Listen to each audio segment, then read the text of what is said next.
Welcome back to the Price of Business TV show. I'm your host, Kevin Price, talking to you about you and your business. I'm delighted to be able to spend some time with the writer of an interesting article about the liberal professors outnumber conservative faculty 5-1. Natalie Johnson, she's a writer with a website called The Daily Signal, which is a project of the Heritage Foundation, one of the country's premier conservative think tanks. And, on the one hand, it's fascinating, very detailed. You want to check it out. Put in liberal professors outnumber Daily Signal, and it'll pop straight up. Or you could go to priceofbusiness.com. We'll have a link to the article there as well. Natalie, it's an interesting topic, but it's not new, is it? We've known this for a long time, haven't we? Yes, we have. This has been reported multiple times in multiple outlets, whether it's a conservative outlet or a so-called liberal outlet. Even the mainstream media has picked this up. But it has been a focus of debate, just showing that whether or not this is something where students are being indoctrinated or if this is kind of being overblown. The study that I saw and I found and reported on is kind of showing that this isn't just some inflated trend and that this is actually something that's happening in higher education. Mm-hmm. Yeah.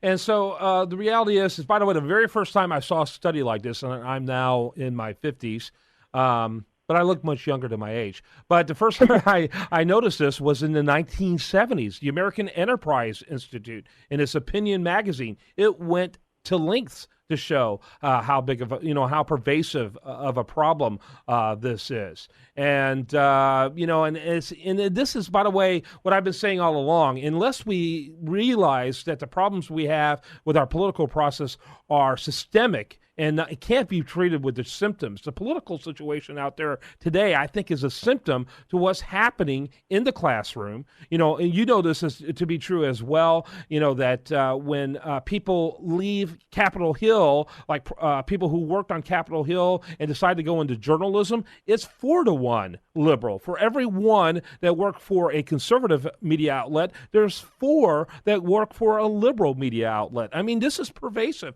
I don't know how conservative ideas win in a culture like this. Right, and that's what the Daily Signal is trying to balance out, and that's why reporters like me who do lean a little bit more right, we're not doing this to be a biased outlet. We're just doing it to add balance in terms of the types of issues that are covered. So issues that aren't necessarily covered by the so-called mainstream media or the liberal media, we try to pick up and make light of. Yeah, interesting. Interesting. Natalie Johnson, by the way, she's at the Daily Signal. What's your Twitter handle, by the way? It is at Natalie Johnston with 2 N's at the end of Johnson. There you go. You got to figure out some way to make sure you get that Twitter handle. I know how that works. Talk a little bit about who did this study. What kind of axe did they have to grind? Obviously, is what the cynical listener and viewer is going to ask. Right. Well, the study actually came out of the UCLA's Higher Education Research Institute. So this isn't exactly an institute that necessarily has conservative leanings. It was originally reported on by the Washington Post. Again, not a conservative paper. So I think it adds a little bit more credibility to the study as well, that this is not just something that conservative media is making up or trying to overblow. And basically what they found in this study is that professors have become notably more liberal during the past 25 years, so much so that liberal professors in higher education are now outnumbering their conservative counterparts by a ratio of 5-1. So this is a pretty hefty gap. Yeah, absolutely. Natalie Johnson, she's with the Daily Signal. That's the dailysignal.com. When we come back, I want to go into some of the implications of this. And I think they're pretty far-reaching. And I think it's an interesting conversation when you think about affluent, hardworking individuals who finally get to a situation where they're able to send their kids to college, and they're sending them off often to go to institutions that undermine the very values that they have. It's an interesting dilemma that the American people are paying a lot of money for.